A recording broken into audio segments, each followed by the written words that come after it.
Madam, ఈ anaconda పెద్ద కుండలాగా నా పక్కనే ఉండి అసలు మమ్మల్ని బాగా డిస్టర్బ్ చేసింది.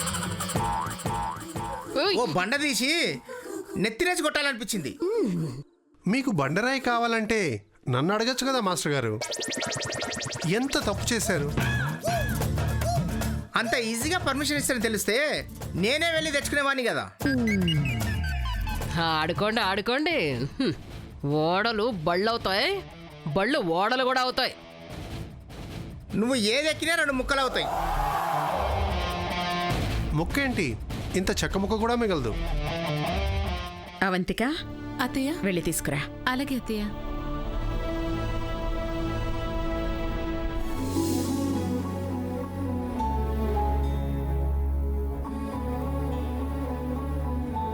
మాస్టారు, మేడం, ఇది మా నందికి తరఫున గురుదక్షిణ తీసుకోండి. చాలా థ్యాంక్స్ మేడం.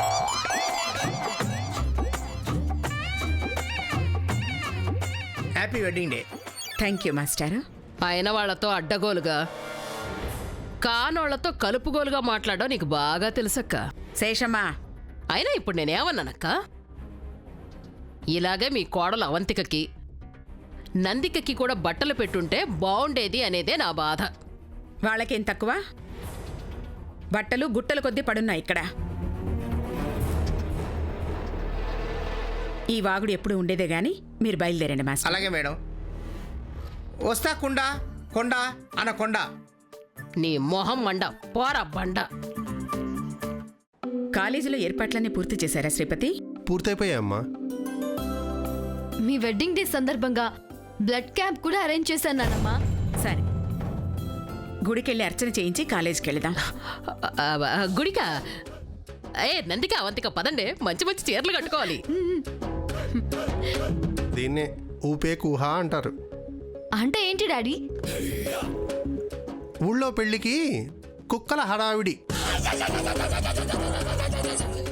నువ్వు వెళ్ళవయ్యా, పెద్ద చెప్పొచ్చాడు. మీరండే.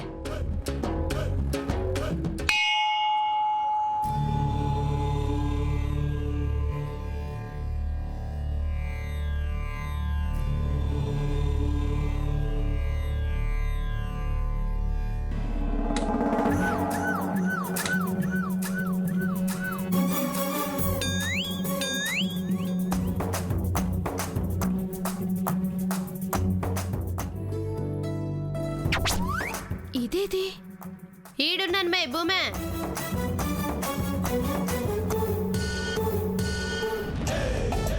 అదేటే దండం పెట్టుకోవా? నీకు దండం పెడతాను తల్లే. గుడి చుట్టూ 108 సార్లు నువ్వు తిరిగింది కాక నన్ను తిప్పించినావు. నిలబడే ఓపిక నాకాడున్నదే. కూర్చొని దండం పెట్టుకుంటా ఆ దేవుడు నన్నేమనుకోలే. పూజారి గారు, అమ్మా, అలాంటి వాళ్ళది నిజమైన ప్రేమ కాదు, అది వ్యామోహం. ఎగ్జాక్ట్లీ చిన్నత్త. నిజంగా ప్రేమించుకున్న వాళ్ళు అలా చేయరు.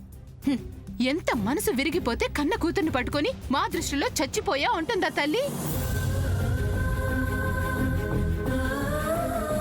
అది సరే అమ్మా, తన కూతురుతో తన మాట అనేటప్పుడు ఆమె మాటల్లో వ్యథ, కళ్ళల్లో బాధ గమనించావమ్మా? పెద్దబాబుకు బర్త్డే విషెస్ చెప్పు కూడా వెళ్ళాం కదా. ఊరికే ఎలా కాలిపోతుంది? మంట పెడితేనో పడితేనో తగలబడుతుంది.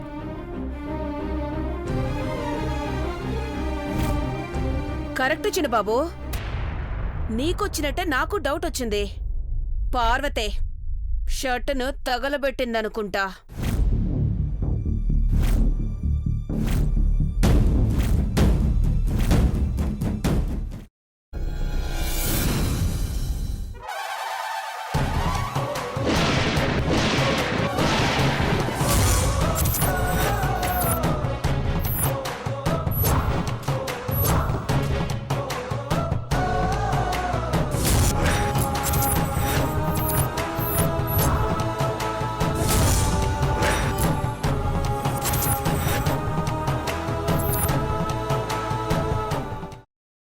తర్వాత పొట్టు తీసేసి చాప్ చేసి పక్కన పెట్టుకోవాలి. ఒక ప్యాన్లో కొద్దిగా నూనె వేడి చేసి అందులో ఆవాలు, మినప్పప్పు, శనగపప్పు, కరివేపాకు, సన్నగా తరిగి పెట్టుకున్న ఉల్లిపాయలు వేసుకుని 1 నిమిషం పాటు వేయించుకోవాలి. ఆ తర్వాత కాల్చి కట్ చేసి పెట్టుకున్న వంకాయని కూడా అందులో వేసుకుని బాగా మిక్స్ చేసి బౌల్లోకి ట్రాన్స్ఫర్ చేసుకుని అందులో తగినంత చిక్కటి పెరుగు లేదా పల్చటి పెరుగు వేసుకుని మిక్స్ చేసి అన్నంతో కానివ్వండి, చపాతీతో కానివ్వండి సర్వ్ చేసినా చాలా బాగుంటుంది.